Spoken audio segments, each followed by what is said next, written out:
अस्सलाम वालेकुम बच्चे, कैसे हैं सब लोग? होप सो सब ठीक होंगे। आज हम फर्स्ट ईयर की physics according to new syllabus chapter 4 देखेंगे।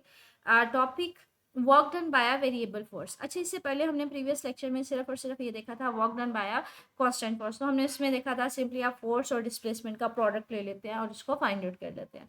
कहते हैं समटाइम हमारे पास फोर्स होती है बच्चे, वो कांस्टेंट नहीं रहती, वो चेंज हो रही होती है। जैसे जैसे आपके पास काम हो रहा होता है during the process of the work, हमारे पास फोर्स की वैल्यू जो है वो चेंज हो रही होती है। फॉर एग्जाम्पल कहते हैं, rocket moves away from the earth, work is done against the force of gravity which varies as the inverse of the square of the distance from the earth centre. कहते हैं usually हम लोग जब बात करते हैं रॉकेट की, जब वो प्रपल्जन होती है, प्रपल्जन का मतलब है जब वो जमीन से अवे जा रहा होता है ऊपर की तरफ, आप उसको लॉन्च करवाते हैं तो वो ऊपर उसको जब छोड़ा जाता है जमीन से ऊपर, तो हमारे पास जैसे जैसे वो ऊपर जाता हो जाता है बच्चे, ग्रेविटी कम होती जाती है, क्योंकि ग्रेविटेशनल फोर्स का फार्मूला हम लोग पढ़ते आए हैं physical to Gmm over r square. ये ना ग्रेविटेशनल फोर्स का फार्मूला था। जी कांस्टेंट होता है, एम अर्थ का मास होता है, एम स्मॉल एम जो अगर रॉकेट को आप जमीन से अवे मूव करवा दें तो ये उसका मास होगा, और आर स्क्वायर मतलब डिस्टेंस होगा जमीन के सेंटर से। अब जैसे जैसे बच्चे रॉकेट को लॉन्च करवाते हैं तो रॉकेट हमारे पास जमीन की सरफेस से ऊपर जाता जाएगा, तो हमारा उसका जो डिस्टेंस है जमीन के सेंटर से वो ज्यादा होता जाएगा, और डिस्टेंस जितना ज्यादा होगा वो इनवर्सली प्रोपोर्शनल है बच्चे। डिस्टेंस ज्यादा होने की वजह से फोर्स कम होती जाएगी, तो फोर्स चेंज हो रही है यहाँ पे, ठीक है। तो कहते हैं inverse square of the distance from the earth centre, ये हमारे पास जो है फोर्स इनवर्सली प्रोपोर्शनल होती है डिस्टेंस से। जितना डिस्टेंस आपके पास रॉकेट वे जाता जाएगा, दूर जाता जाएगा, तो फोर्स हमारे पास क्या होती जाएगी, कम होती जाएगी। मतलब फोर्स कांस्टेंट नहीं है, फोर्स चेंज हो रही है। इसी तरह से कहते हैं force exerted by spring increasing with the amount of stretch. आपके पास सम टाइम क्या होता है, यूजुअली आप जब स्प्रिंग है उसको पकड़ के खींच रहे होते हैं, जब दोनों एंड से खींच रहे होते हैं स्टार्टिंग में उसको खींचना आसान होता है, इजीली वो स्टार्टिंग में स्ट्रेच करवाना मुश्किल होता है। लेकिन जैसे जैसे आप ज़्यादा देर के लिए उसको ज़्यादा स्ट्रेच करवाना चाह रहे हैं तो आपको फोर्स ज़्यादा लगानी पड़ेगी, खींचना ज़्यादा मुश्किल हो जाता है। तो कहते हैं ऐसी किसी सिचुएशन के लिए जहाँ पे फोर्स कांस्टेंट नहीं है, वहाँ पे आप वर्क डन को कैसे कैलकुलेट करेंगे। कहते हैं चलिए एक सिचुएशन कंसीडर करते हैं। कंसीडर करेंगे एक पार्टिकल है जो वो मूव कर रहा है एक्स वाई प्लेन में, उसका जो पाथ शो किया जा रहा है वो पॉइंट पी से क्यू पे शो किया जा रहा है।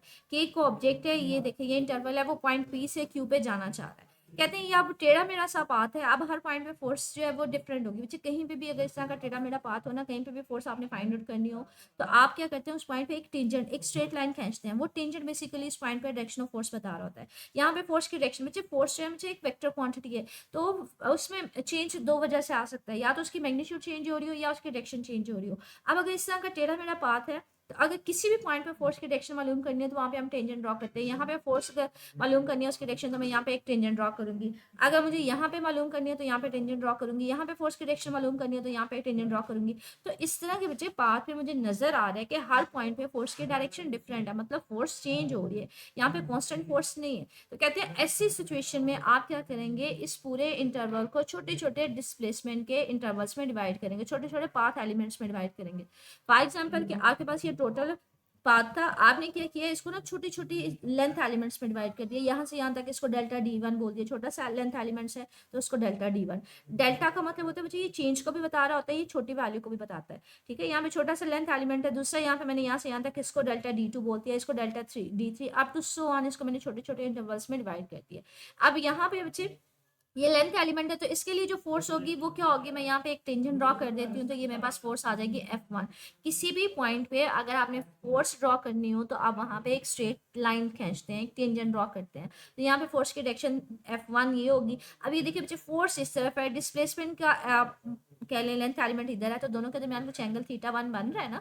तो इस केस में आपने प्रीवियस लेक्चर में देखा था जहाँ पे कुछ ना कुछ एंगल बन रहा हो ना फोर्स और डिस्प्लेसमेंट के दरमियान, तो वहां पे आप क्या करते हैं, फोर्स को उसके कंपोनेंट्स में रिजॉल्व करेंगे, और आप फोर्स का वो वाला कंपोनेंट लेते हैं जो इन डायरेक्शन ऑफ डिस्प्लेसमेंट होता है। तो आप यहाँ पे क्या लेंगे, F1 है, ये θ1 बना रहा है D1 के साथ, तो ये आ जाएगा F1 cos θ1। इसका कौन सा कंपोनेंट लेंगे, x कंपोनेंट। x कंपोनेंट हमारे पास F1 का कौन सा होगा, F1 cos θ1। इसी तरह से along the second length element आपके पास डेल्टा D2 है, तो यहाँ पे आपने फोर्स को फाइंड आउट करना है, तो वो हमारे पास अलोंग दी टेंजेंट होगी F2। अब वो कितना एंगल बना रही है, θ2। अब यहाँ पे भी बच्चे फोर्स का आप कौन सा कंपोनेंट लेंगे जो अलोंग दी यहाँ पे लेंथ एलिमेंट होगा। तो वह यहाँ पे यही कह रहा है कि आपने उसको क्या किया, छोटे छोटे इंटरवल्स में डिवाइड किया, हर इंटरवल में आपके पास फोर्स लग रही है F1 F2 F3। और सपोज कीजिएगा बच्चे इस इंटरवल में जो इस एक इंटरवल में जो फोर्स है वो कांस्टेंट है, मतलब वो एक ही डायरेक्शन में है, फिर यहाँ से यहाँ तक यहाँ पे फोर्स की डायरेक्शन ही है, तो हम कहते हैं ड्यूरिंग स्मॉल इंटरवल हमने अज्यूम किया है कि फोर्स जो है वो अप्रोक्सीमेटली क्या है, कांस्टेंट है। अब आपने फर्स्ट इंटरवल में फाइंड आउट करना है, तो वर्क डन का फॉर्मूला बच्चे क्या होता है, हमारे पास एफ डॉट डी होता है। हमने वर्क डन का जो सिंपल फार्मूला पढ़ा था वो एफ डॉट डी पढ़ा था। फोर्स और डिस्प्लेसमेंट का ना डॉट प्रोडक्ट होता है। यहाँ पे बच्चे ये वर्क डन ओवरऑल होता है, लेकिन यहाँ पे आप पूरे पाथ को छोटे छोटे इंटरवल्स में डिवाइड कर रहे हैं, तो यहाँ पे बच्चे फर्स्ट इंटरवल के लिए आप डेल्टा डब्ल्यू लेंगे, तो डेल्टा डब्ल्यू वन आ जाएगा is equal to F one. आपके पास डिस्टेंस भी छोटा सा था, उसको डेल्टा डी वन।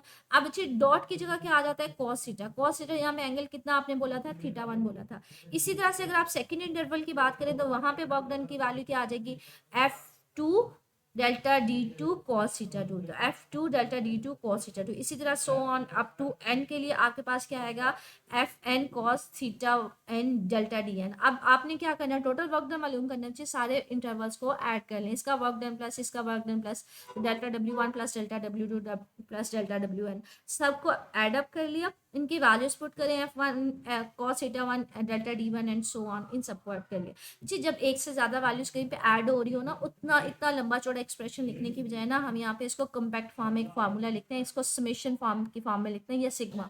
आप लोग इस साइन को समेशन पढ़ते हैं या सिग्मा पढ़ लेते हैं, कुछ बच्चे इसको सिग्मा भी पढ़ लेते हैं, कुछ इसको समेशन भी पढ़ते हैं। इसका मतलब होता है जहाँ पे ज्यादा वैल्यूज ऐड हो रही हो ना, उसको समेशन के फॉर्म में लिखते हैं। अब कैसे लिखते हैं वो मैं आपको बताती हूँ बच्ची। अब यहाँ पे हमारे पास कहाँ से कहाँ तक ऐड हो रही है, पहला 1 2 3 4 अप टू एन तक आपने उसको डिवाइड किया। अब जिस समेशन को लिखते हैं, आई रेंज इसकी बता रहे होते हैं, इज इक्वल टू, आई का मतलब है रेंज बतानी है, इज इक्वल टू कहाँ से स्टार्ट हो रहा है, वन से 2 3 सो ऑन, कहाँ तक एंड हो रहा है, एन तक, तो इसकी रेंज बताते हैं 1 टू एन। अब हमने रेंज बता दी, हमने बता दिया कि आई जो है वो कहाँ से, वो 1 भी हो सकता है, 2 भी हो सकता है, 3 भी हो सकता है, अप टू एन तक कोई सा भी नंबर हो सकता है।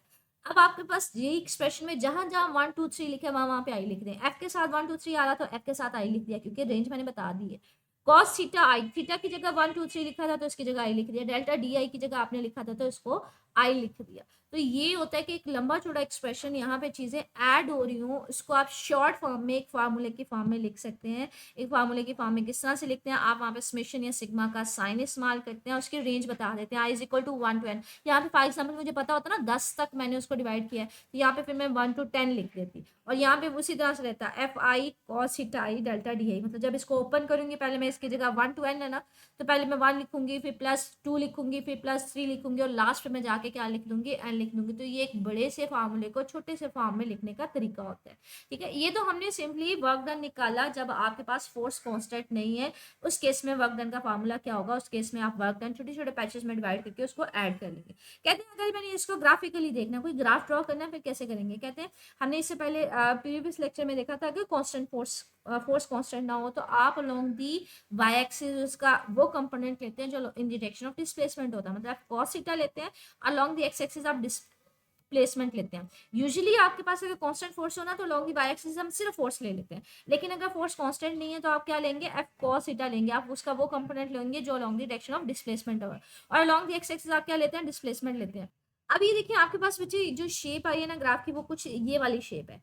ठीक है, अब इस शेप के नीचे का हमने पढ़ा था कि यूजुअली आपने अगर वर्क निकालना हो तो आप area under the force displacement graph निकाल लेते हैं। अब इस तरह की ये वाली शेप आपके पास आ रही है, अगर इस शेप के नीचे का एरिया देखें मुझे, आपको मैं ये जो एरिया, ये तो आपको कोई शेप नहीं नजर आ रही ना। यूजुअली हमें शेप या तो हमें रेक्टेंगल का मतलब बॉक्स के एरिया का फार्मूले का पता होता है, या हमें सर्कल के फार्मूले का पता होता है, या फिर हमें सिलेंडर का पता होता है। लेकिन ये तो आपको कोई शेप ही नहीं मतलब नजर आ रही कि ये शेप किस तरह की है, मुझे इस तरह के फार्मूले का अगर शेप ही मुझे आइडेंटिफाई नहीं हो रही कि मैं यहाँ पे एरिया का फार्मूला कैसे अप्लाई करूंगी। कहते हैं इसका सोल्यूशन फिर क्या है, कहते हैं इसका सोल्यूशन क्या है कि ये जो ग्राफ मेरे पास आ रहा है, इस ग्राफ को छोटे छोटे लेंथ एलिमेंट्स में डिवाइड करें। तो जो डिस्प्लेसमेंट है उसको डिवाइड कर दिया गया है छोटे छोटे एंड इक्वल इंटरवल्स में।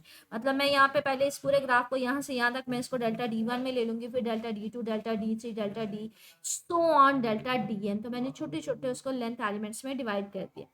अब यहाँ से यहाँ तक मेरे पास जो फोर्स होगी वो क्या होगी, एफ कॉस थीटा वन होगी। कॉस थीटा ना बच्चे, अगर डेल्टा डी वन है तो इसके लिए फोर्स क्या होगी, कॉस थीटा वन होगी। यहाँ से डेल्टा डी टू है तो इसके लिए फोर्स क्या होगी, इसके लिए फोर्स मेरे पास में इसको नाम दे दूंगी एफ कॉस थीटा टू बोल दूंगी। अप टू सो ऑन यहाँ पे फोर्स को एफ कॉस थीटा एन बोल देंगे। अब आपके पास यहाँ पे ये देखिए मुझे, ये अगर मैंने सिर्फ छोटा सा इंटरवल लिया तो आपको ये नहीं लग रहा कि ये एक रेक्टेंगल सी बन गई है। रेक्टेंगल बोलते हैं मुझे जिसकी ऑपोजिट साइड्स होती है वो एक दूसरे के इक्वल होती है। ये वाली साइड इसके इक्वल है और ये वाली साइड इसके इक्वल है। तो आप इसकी लेंथ को इसकी विड्थ के साथ मल्टीप्लाई कर दें या हाइट को इसकी विड्थ के साथ मल्टीप्लाई कर दें। तो यहाँ पे वर्क डन का फार्मूला क्या आ जाएगा फर्स्ट इंटरवल के लिए?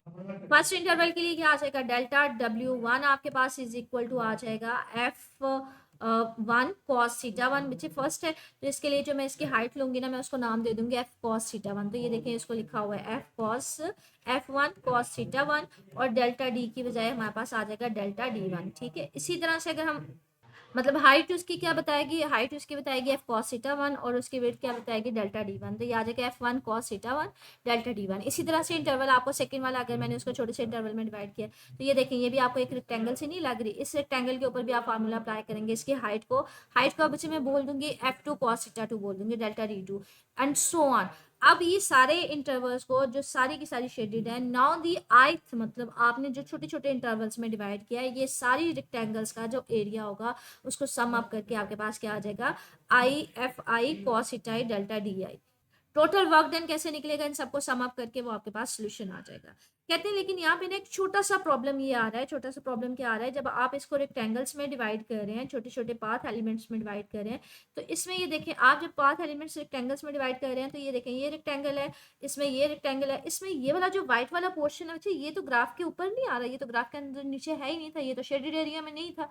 आप लेकिन जब रेक्टेंगल कंसीडर कर रहे हैं तो इसमें तो ये वाला पोर्शन भी ऐड हो रहा है जो कि ग्राफ के अंदर तो बेसिकली है ही नहीं। तो ये एक्यूरेसी इसमें नहीं आएगी। क्यों? क्योंकि इसमें ये वाला जो इंटरवल्स है ये ऐड हो रहा है। तो आप जब इसको छोटे छोटे इंटरवल्स में डिवाइड कर रहे हैं तो जो रेक्टेंगल्स बन रही है मुझे रेक्टेंगल्स में ग्राफ के ऊपर वाला पोर्शन भी ऐड हो रहा है।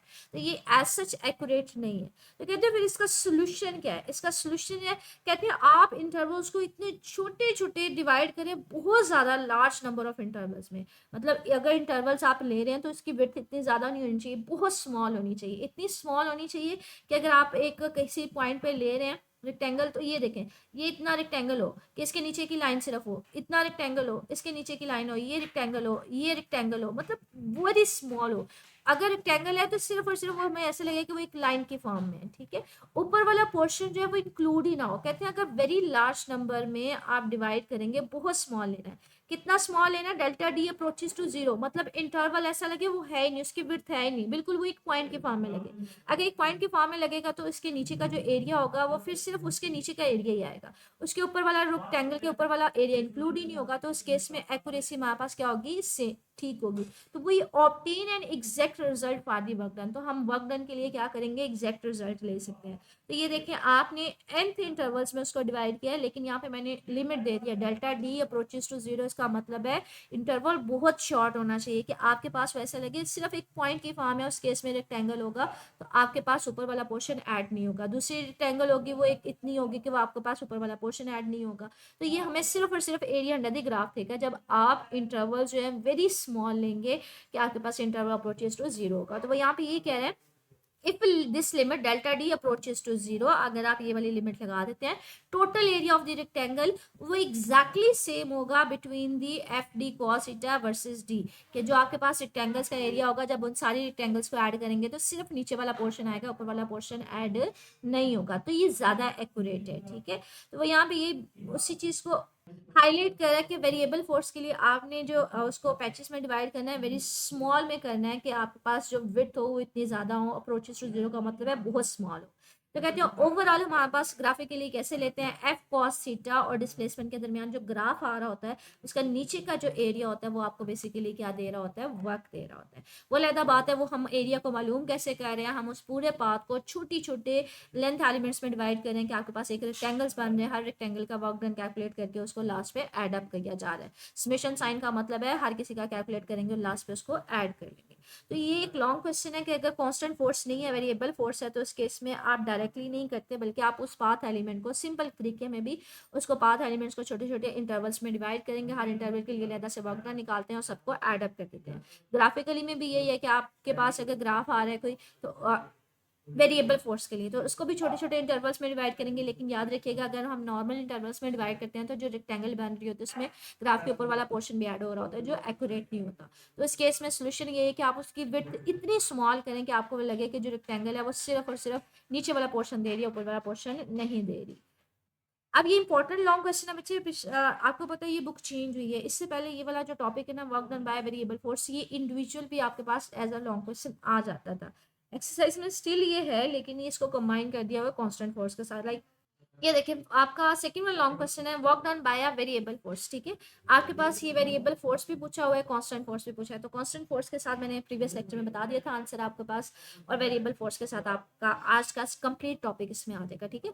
ओवरऑल वेरिएबल फोर्स को सिर्फ और सिर्फ भी लॉन्ग क्वेश्चन में पूछ लिया जाता है, 5 नंबर का लॉन्ग क्वेश्चन, तो ये इंपॉर्टेंट है, इसको कर लीजिएगा, सारा ही करना है इसमें। इससे रिलेटेड मजीद मुझे मेरे से कुछ पूछना हुआ तो कमेंट सेक्शन में पूछ लीजिएगा। ओके, अल्लाह हाफिज़।